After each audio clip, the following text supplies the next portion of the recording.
దీన్ని western saddle అంటారు, cowboy saddle అంటారు. ఇది ఒక రకం. శాడిల్స్ ఎన్ని రకాలు ఉన్నాయి మనం ఈరోజు చూద్దాము. ఇది కౌబాయ్ శాడిల్. దీని తర్వాత పోలో శాడిల్ వస్తుంది, చూడండి. ఇది పోలో శాడిల్. ఇది మిలిటరీ శాడిల్ అంటారు. మిలిటరీ వాళ్ళు, పోలీసు వాళ్ళు ఎక్కువ దీన్ని వాడతారు. ఇప్పుడు పెళ్లి కొడుకులు కూడా ఊరేగిస్తారు కదా, అప్పుడు గ్రిప్ బాగుంటుంది దీని మీద, వెనక ముందు. దీన్ని వాళ్ళు ఎక్కువ వాడతారు. ఇది వచ్చి ఇండియన్ శాడిల్. మన పూర్వీకులు ఉన్నారు కదా, వాళ్ళు యుద్ధాలు చేసేటప్పుడు అప్పుడు ఇదే వాడారు, ఇట్లానే వాడారు. దీంట్లో ఏముండదు, క్లాత్ ఉంటుంది, కాలు పెట్టుకోనికి ఉంటుంది.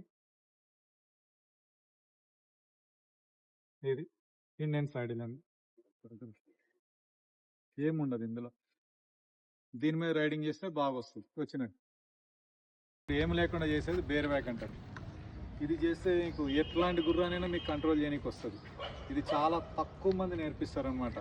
మన రైడింగ్ స్కూల్లో ఎక్కువ బేర్ బ్యాకే నేర్పిస్తాం. నీకు బాడీ బ్యాలెన్స్ ఒకటి వస్తుంది, దానికి నీకు అటాచ్మెంట్ పెరుగుతుంది, ఫ్యాట్ చాలా వరకు కరుగుతుంది, గ్రిప్ చాలా బాగా వస్తుంది, తొందరగా వస్తుంది అనమాట. దీంతో ఇంతవరకు 3-4 శాడిల్లు చూసాము. కతిమా శాడిల్ మన ఫామ్ హౌస్లో ఉన్నాయి.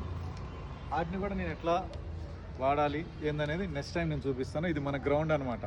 ఈ గ్రౌండ్లో మనకి ఇక్కడ ఏముండవు, మనం ఎప్పుడు అవసరమైన అప్పుడు ఇక్కడ తెచ్చుకుంటూ ఉంటాం. మన ఫామ్లో ఉన్నాయి ఆ శాడిల్స్, కొత్త వెరైటీస్ అన్నీ, చాలా వెరైటీస్ ఉన్నాయి శాడిల్స్లో. మన దగ్గర అన్ని వెరైటీస్ ఉన్నాయి, అన్నీ నేను చూపిస్తాను.